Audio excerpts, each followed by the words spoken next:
ओम साईराम।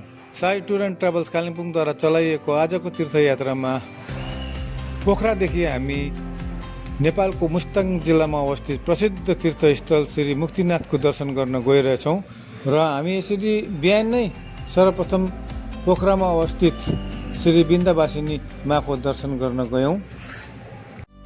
सर्वप्रथम हामीले सिद्धिविनायकको दर्शन पश्चात हामीले माको दर्शन गरेर धन्य हुन पायौँ।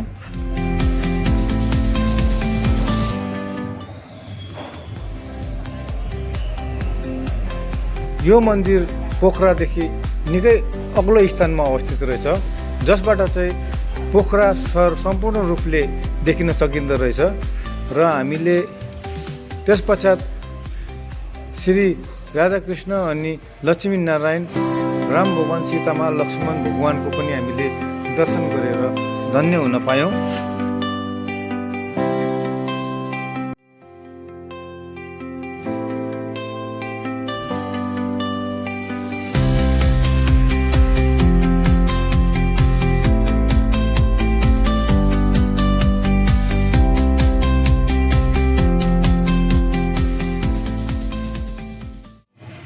हाम्रा सबै टोलीहरूले यसरी दर्शन गरेर आशीर्वाद लिएर चाहिँ हाम्रो मुक्तिनाथ भगवानको जो तीर्थयात्रा छ त्यो सफल होस् भनेर कामना गर्दै हाम्रो अघिल्लो गन्तव्यतिर लागिरहेका छौँ।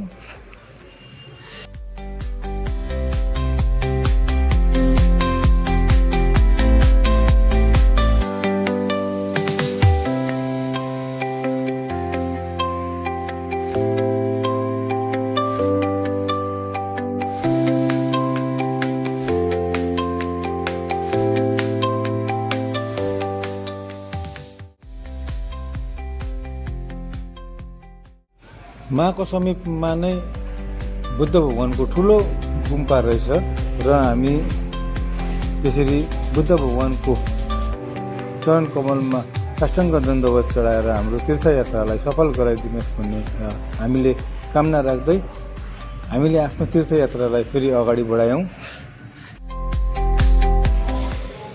बिहान 5 बजीतिर हिँडेको हामी यसरी 8:30 तिर पोखराको हाइवेमा एउटा सानोबडा रेस्टुरेन्टमा चाहिँ चिया खाजा खानको लागि केही क्षणको लागि हामीले एउटा सानो ब्रेक लियौँ।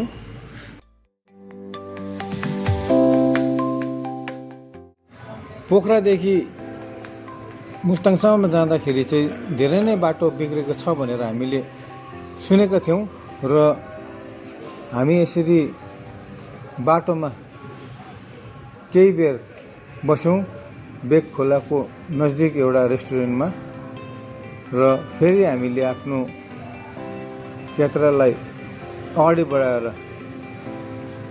लग्यौँ र बाटोमा यसरी नेपालमा बनिएको एकदमै पौराणिक ढङ्गको यसरी झोलुङको पुलहरू देख्न सक्यौँ र यसरी नै हामी खोलाको बगरको छेउबाट नै भएर यो बाटो बनाएको रहेछ मुस्ताङ जाने र हामी यसरी गइरहेको छौँ। बर्खा झरीमा यहाँ धेरै नै पहिरो गएको कारणले गर्दाखेरि यो बाटो बन्द हुन्छ भन्ने हामीले सुनेका थियौँ र यसरी हामीले हाम्रो तीर्थयात्रालाई अगाडि बढाएर लैजाँदाखेरि रोप्से झर्नामा हामी केही बेर बिसायौँ।